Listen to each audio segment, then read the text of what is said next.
Okay, so I feel like we should go ahead and get back into our coverage over Captain America. It has been a long time since we have sat down and covered any stories involving Steve Rogers. And so I had decided to go ahead and cover Streets of Poison. Now, this was a 7-part storyline where you have Steve Rogers fighting against a bunch of different characters: the Kingpin, the Red Skull, Bullseye, Crossbones, Daredevil, Black Widow, Diamondback. Like, this whole storyline is really big for Steve Rogers. It's his war on drugs. But here comes the big catch though. You see, for Steve Rogers, the dude is also hooked on drugs in the storyline as well. So yeah, he's trying to get rid of drugs, but the entire time he's on drugs fighting against all these different characters as well. It is one heck of a storyline. Now, this is a long storyline, so I had decided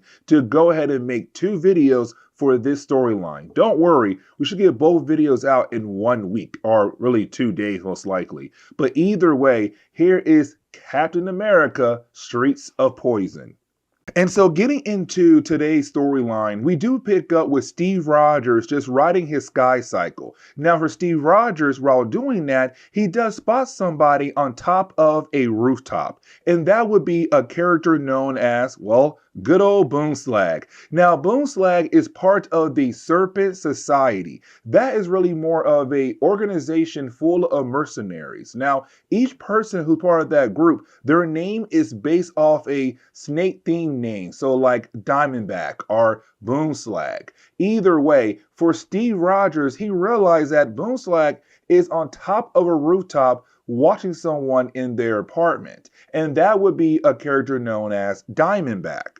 Now, for Diamondback, she was part of the Serpent Society as well as a mercenary. Now, she first appeared in Captain America issue number 310. But either way, she was a mercenary early on, but by this point in Marvel's timeline, she was a good guy. Matter of fact, you had Marvel use her as a possible new love interest for Steve Rogers. But either way, we do see that Boomslag is apparently watching her. Now, you have Steve Rogers go down there and begin to chase him down. But unfortunately, while trying to chase down Boomslag, he goes down an alleyway. But before Steve is able to arrive, he hears a bunch of gunshots. And so by the time Steve Rogers got there, well, unfortunately, he finds Boomslag on the ground bleeding out. And the reason why, because Boomslag had unfortunately walked into a gang hideout. And so they shot him. Now for Steve Rogers, he's very upset,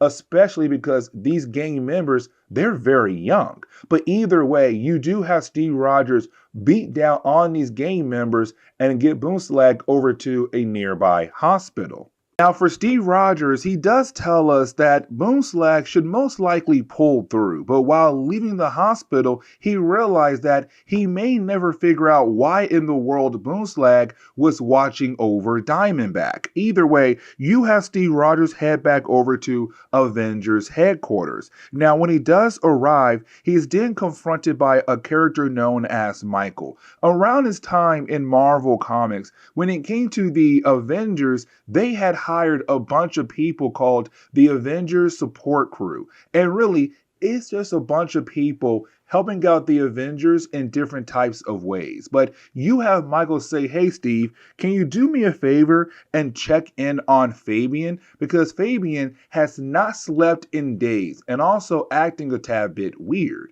And so once you have Steve Rogers being able to find Fabian, this begins the whole idea of Streets of Poison. Because for Steve Rogers, once he does find Fabian, he realizes there's something wrong with him. Like, for example, Fabian has lost a lot of weight. Fabian is also more aggressive towards other people like Steve more than usual. But on top of that, for Fabian, it does seem like he is hallucinating as well, because there is a small moment where he believes that Steve Rogers is not the Steve Rogers that he knows. He believes somebody else pretending to be Steve Rogers. But once you have Steve being able to calm down Fabian, Steve realized the kid is on drugs. And so you have Fabian say like, yes, I'm on drugs, a new type of drug called ice. Now, we learn here that ice is technically like crack, but here's a big catch though. For ice, you only need one dose,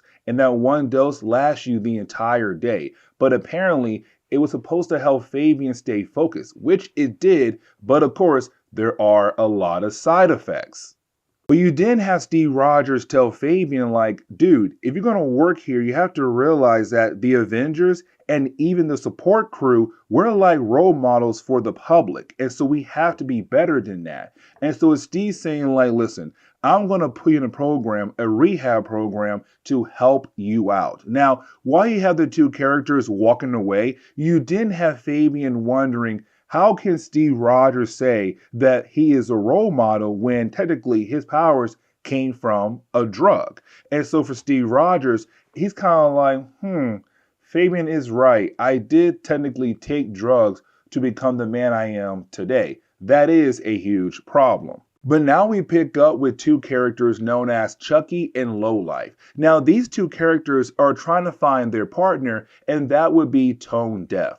Now, Tone Deaf was one of those teenagers who had shot Boom Slag earlier. And so you have our two characters here wondering what in the world happened at their gang hideout, because they find blood, but also the entire hideout has been locked down by the police. Now, for Lowlife, he wants to break into the hideout, but unfortunately, they are confronted by a female superhero. Now, we're not told who this hero is, but she tells them like, hey, listen, this whole entire area has been locked down. Get the heck out of here. And so you have our two guys begin to walk away. But then for Lowlife, he believes they should be able to get the jump on the female superhero, except when they turn around, she's gone.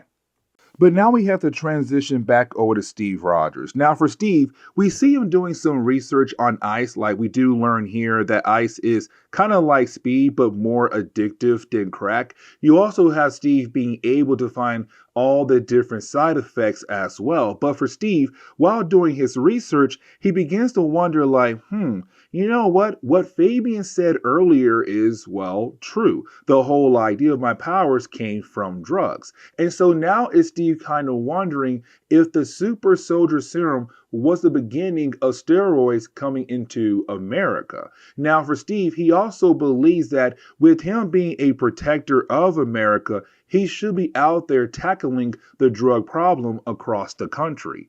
But now it's time for us to get all the different characters involved, starting off with Bullseye. Now you have Bullseye currently locked up in prison. And matter of fact, he has his own special prison cell because this man, anything in his hands can be used as a weapon. Now, you do have Bullseye hit his head against the wall. Now, for security guards, they believe that maybe he has a head injury. But in reality, what Bullseye did was he knocked a tooth out, so that he can use that tooth as a weapon to take out one security guard and then grab that guard's gun to hold the other one as a hostage to allow him to escape from prison.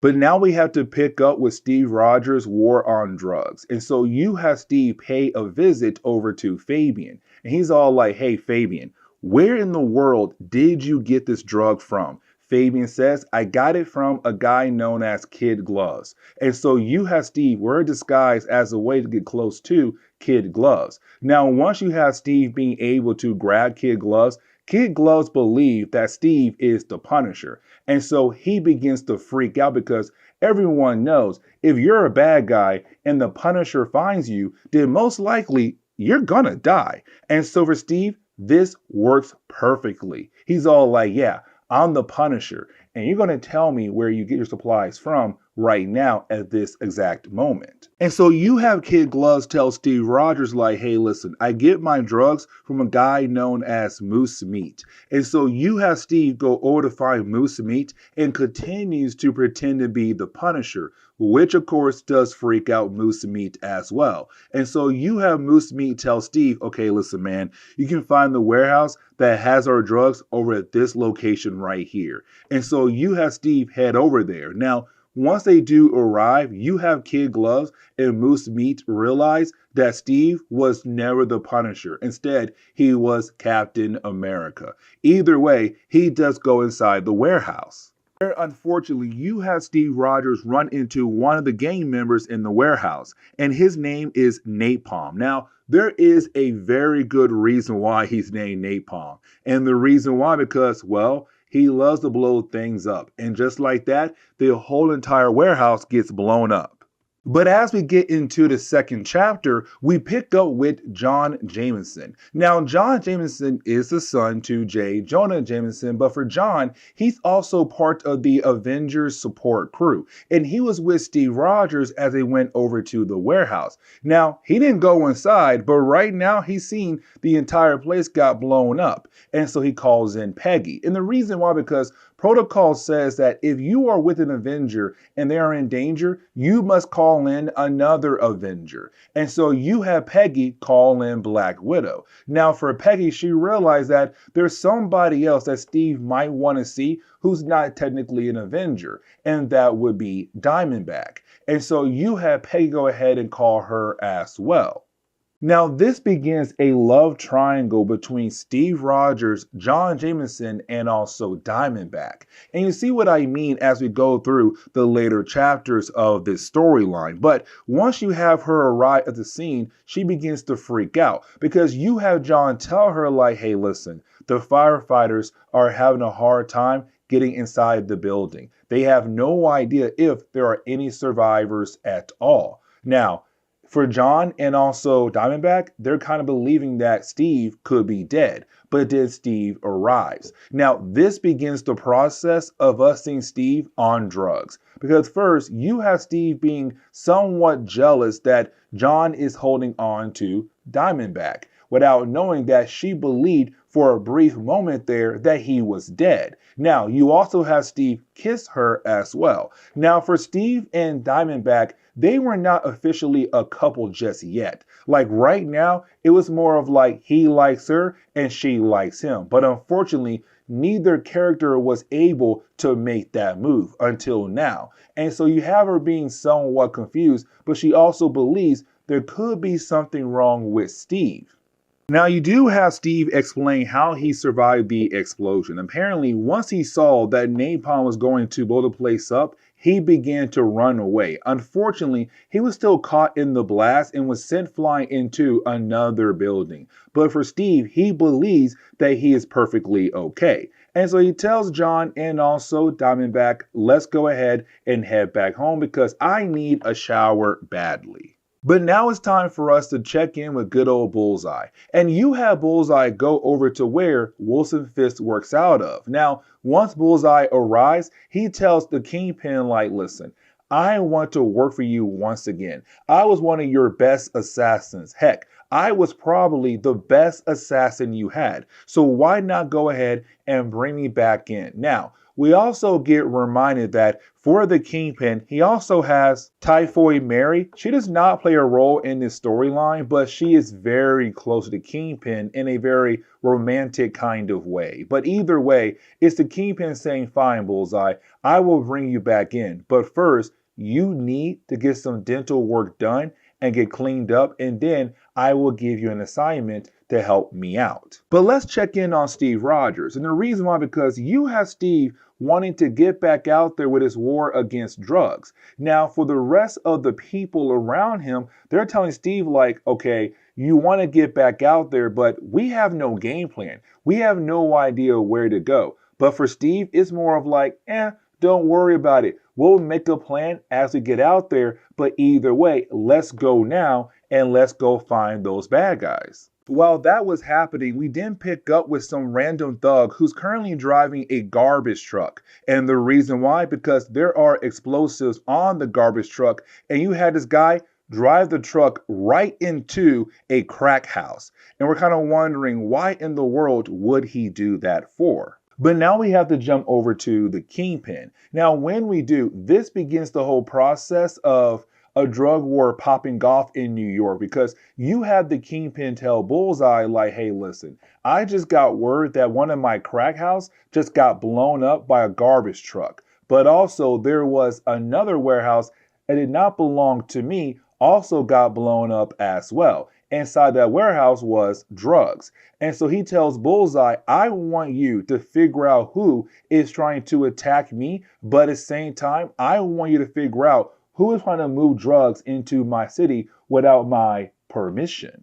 And so you have Bullseye arrive at the crack house that was just recently blown up. Now, when he does arrive, we see that Black Widow is there as well. Now, for Black Widow, she's all like, hold up, I know him. Why in the world is he here? But we also see that Steve Rogers and also Diamondback are there as well because they're kind of hoping in the possibility of the person who had blown up the crack house might come back over here again. Now, while you have the two characters waiting for Diamondback, she begins to realize that there's something off with Steve Rogers. He's a tad bit more aggressive. But unfortunately, before she is able to figure out what's going on with him, well, that is when they get word that somebody had entered the building. And so you have Steve rush into the building. But here comes a big problem. You see, you have Steve and also her use the sky cycle to get over to the building. And he quickly jumps off of it. And he never taught her how to fly that thing. And so right now it's her just trying her best not to crash into a building and possibly die. But while trying to survive, you then have her be confronted by the Black Widow. Now, the Black Widow was called in earlier because Steve had possibly died in that warehouse explosion. But now here she is wondering why in the world Diamondback is on the vehicle that belongs to Steve Rogers. And so is Black Widow wondering, did you do something to Captain America? And so now you have these two ladies fighting against one another. But getting back over to Steve Rogers, you have Steve Rogers just walking around the building in the dark, having a hard time finding the person that had supposedly walked into the building. Now, of course, that person would be Bullseye, but Steve has no idea it is Bullseye. But you do have Steve continue to walk around.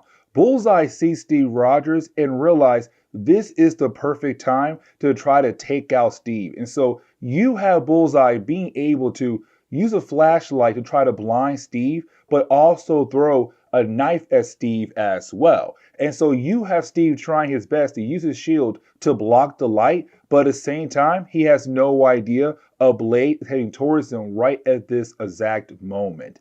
And so we're kind of left to believe the possibility now that Steve might get seriously hurt. But honestly, we already know that Steve Rogers is going to be A-OK because as we dive into the third chapter, we pick up with Steve Rogers being able to take that sharp object into the knee, but being able to recover. And so in the early pages of the third chapter, it's really more Steve Rogers and Bullseye just trying to figure out how they're going to take out one another in the middle of this crack house in the dark.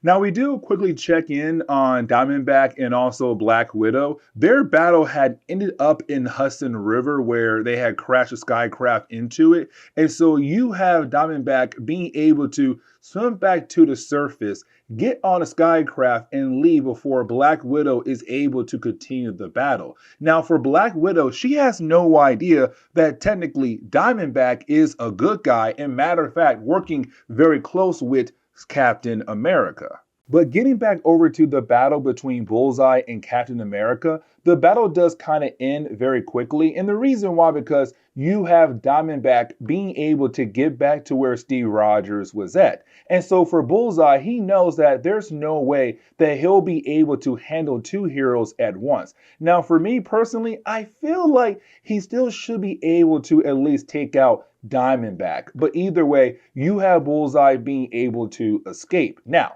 you do have Diamondback pick up Steve Rogers and tells him like, hey, listen, I just had a run-in with Black Widow. Now for Steve, he has no idea why Black Widow is here for, but he wants to find Bullseye. But unfortunately, Bullseye was able to hide very well from Steve and get away. And so now we pick up with some random thugs. Now you had these thugs go out of their way to find some people who are, well, selling drugs. And so out of nowhere, they do a drive-by and kill all those dealers in a matter of seconds. But we learned that was only one of the 3 drive-bys that happened last night. And so we pick up with the Kingpin. And he's very upset because all those dealers were working for him. Somebody is trying to ruin his drug operation. But now we jump back over to Steve Rogers. And when we do, we continue that trend of, hey, there's something wrong with Steve here, because we get a few more examples here. Like first, we see him being straight up rude to Peggy Carter. And the reason why? Because she had called in the Black Widow. Now, he has no idea that she called in the Black Widow because they had no idea that if he had survived that explosion earlier. But he believes that Peggy had called in the Black Widow to help out with his war against drugs. And he says, this is not an Avengers mission. This is my mission. I don't want any help at all. And so he tells Peggy, go ahead and call off the Black Widow. And he walks away. But when he does walk away, you have Steve Rogers over here, John and also Diamondback talk about him. And so he believes that they are saying horrible things about him. And so he tells John, get her the heck out of here. And so just like that, she is gone. Now for John, he begins to realize, oh yeah, there's something wrong with Steve Rogers. The question is right now, what? But then you have John want to sit down with Steve Rogers to talk about his whole idea of his war on drugs. And really, it's more of John telling Steve Rogers like, hey, dude, listen, I get it. Your war on drugs is a great idea, but here's a big problem for you. You're doing it the wrong way. You're going after the suppliers, the dealers. But honestly, you need to go after the consumers because they are the ones who are out there buying the drugs on a high demand level. And so because of that, these dealers, these suppliers, they are never going to go away at all as long there is a high demand for drugs. Now, for Steve Rogers, he tells John, I don't care what you have to say because I pay you to support me, not give me advice. And Steve just walks away. Now, it's also Diamondback kind of being very upset at how Steve treated her, but she also knows there's something wrong with him. And so we see her put on a more stealth outfit as a way to follow Steve to figure out what exactly is going on with him. Now, getting back over to Bullseye, we still have Bullseye trying to figure out who's trying to move into the Kingpin's territory. And so you have Bullseye questioning a guy saying like, hey, where did you get the ice from? I need to know right now. And so you had a guy say, listen, I got the drug from a guy known as Rizzo on 42nd and 9th. And so you have Bullseye leave to go find this Rizzo person. But now we have to pick up with Matt Murdock. Now for Matt Murdock, he had a run-in with Steve Rogers that took place over in Daredevil issue number 283. Now that issue alone took place in the middle of this issue right here. But either way, for Matt, he realized that when he was with Steve, Steve was very edgy, seemed like he was very overworked. And so it's Matt wondering, is everything okay with Steve Rogers? And speaking of Steve Rogers, Matt Murdock is right because once we do jump back over to Steve, we see him flying over Manhattan. Now, while he's doing that, he's wondering where can he go for the night to rest? And he believes that he should be able to go over to Sam Wilson's place. But now he believes in the possibility that Peggy had called Sam warning him about Steve. It kind of shows that Steve is being very paranoid. He's not acting like he usually does. Now, you do have Steve also see that there's somebody selling drugs out of a vehicle. And so you have Steve go out of his way to attack that driver to make sure he knows that he will no longer sell drugs in Steve Rogers' area. But while he was doing that, it really shows Steve Rogers being very aggressive. But either way, he did get that message across to the dealer like, hey, you're not going to sell drugs in my city at all. And Steve just walks away. But now we jump back over to Diamondback and also John Jameson. Now, this is her telling John that she believes that she knows what's going on with Steve Rogers. And she says, hey, listen, Steve was in that warehouse that got blown up earlier. In that warehouse was a huge amount of drugs. What if those drugs got into his system? But on top of that, he already has the super soldier serum. And so with the drug and the serum being combined together, it's doing a number to Steve's mind and body. That's why he's acting so differently. Now, while you have her telling John all of that, out of nowhere, those same thugs earlier who were doing drive-bys drive around the corner to do another drive-by. And they take out Diamondback and also John Jameson. But as we get into the fourth chapter, I want to do a callback to what I said earlier when it came to the love triangle between John, Captain America, and also Diamondback. Because this is the moment where you have him say like, man, you know what? She's a great woman. Because we do learn here that John is perfectly okay. And the reason why? Because Diamondback took the bullets for him. Now, luckily for her, she was wearing a bulletproof vest, but she's still somewhat injured. But you do have John say like, man, the only thing I heard about Diamondback were like she was a bad guy, a villain, but she's trying her best to be a hero. And what she did right now shows that she can be a hero. And so it's John saying like, I will never forget this. Now, for you guys, kind of like, I don't see it fresh. How in the world is this man falling in love with Diamondback? But this is only the beginning. Later on, we get more examples of like, you know what? He might get with her possibly. But now we have to jump back over to Steve Rogers. Now you have Steve Rogers find another crack house where he does look for a character known as Jerkweed.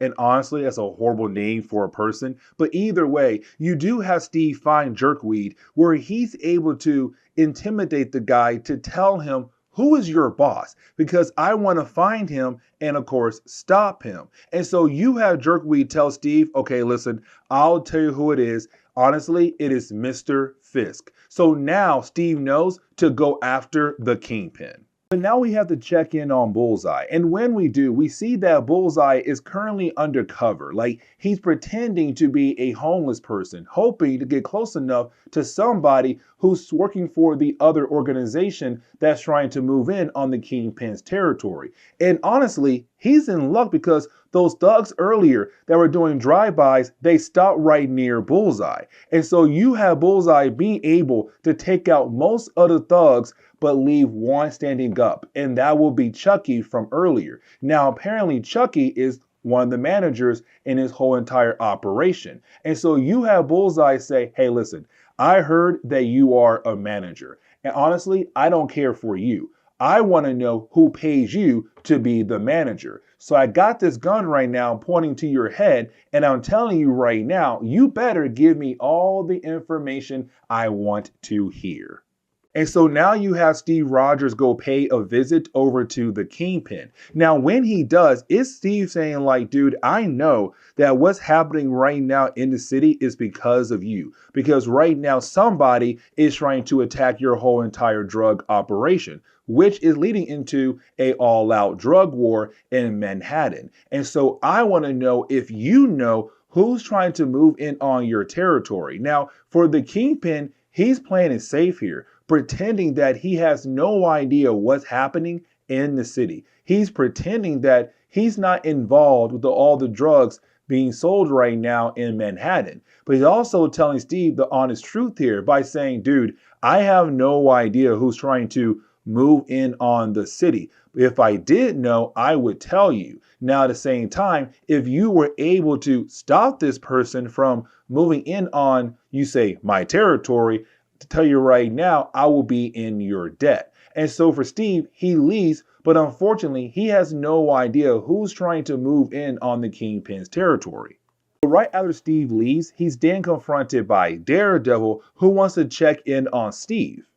Now, we do a small quick check-in on Diamondback, and we do see that she is okay. Now, John is there to take care of her, but this kind of continues the whole idea of the possibility of these two characters getting together. But getting over to Bullseye for a brief moment, we see Bullseye still doing his job to figure out who's trying to move in on the territory of Wilson Fisk. And so he found somebody else who's higher than Chucky was. And so now he's hoping to get to the actual leader of the other operation. But now I want to go ahead and get into the ending for today's video, where we now pick up with Steve Rogers fighting against Daredevil. And the reason why, because he believes that Matt came there because the Avengers had told Matt to check in on Steve. But in reality, it's just Matt being there, being a good friend. Because again, they met up on a previous night. And back then to Matt, he realized there was something wrong with Steve. But Steve is just being too paranoid, but at the same time, more aggressive than usual. And so right now, we're seeing Steve as somebody, if no one agrees with him, he is going to attack them. And so you now have Steve attacking Matt Murdock, full strength. And so Matt is trying his best to play defense, but at the same time, not trying to attack Steve, because he realized there is something wrong with his friend. Either way, the fight ends with Steve Rogers beating down on Matt Murdock and leaving Matt there on the ground, just knocked out. But we also see somebody saw the fight, and that would be Crossbones. But this is where we're going to end today's comic book video. So please leave me a like down below and subscribe. But guys, see y'all next time. Later.